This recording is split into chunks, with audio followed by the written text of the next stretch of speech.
With logical reasoning and data insight becoming an integral part of final scores in GMAT, the concept around if-then sentences have gained more value. The conditional statement now are seen very often on data insight. So let us try and clear a few concepts. The most important and the most widely used conditional statement is if A, then B. The contrapositive to it is if not B, then not A. Now there are various other ways to write if A then B, and they are, if I write A is B, it means if A then B.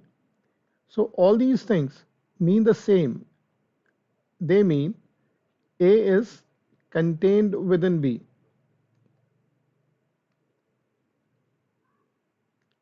And in terms of conditions, we can always say that A is a sufficient condition, while the condition B is the required. So for A to happen, you require B to happen. And in case I have to shift it or I have to show it on a Venn diagram, I would generally show the bigger circle, the required condition, to be B, and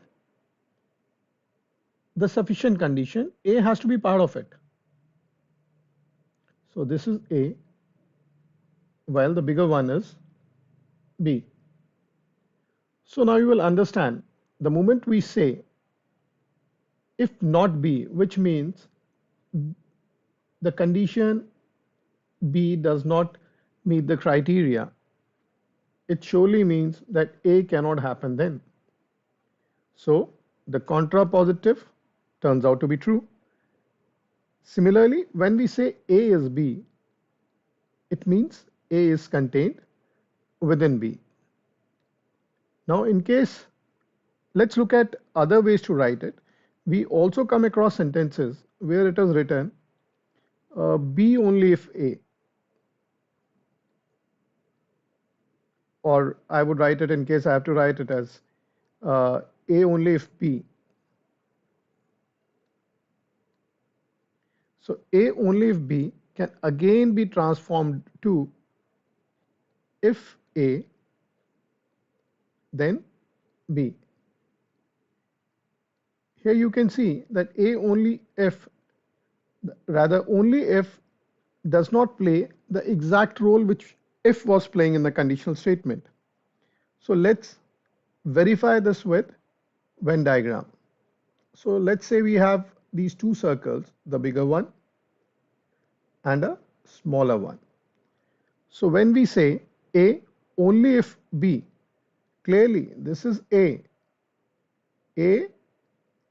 this entire thing, only if B is here.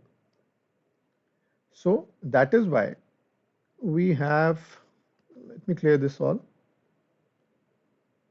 So that is why we have A only if B transforming into if A then B. We also have another conditional statement which is slightly different from if A then B, and that is A unless B. Now this can be written as if not B then A. So these were the few conditional statements which we have started seeing very regularly in verbal questions and in data insight. So we have to be careful wherever we see such kind of words.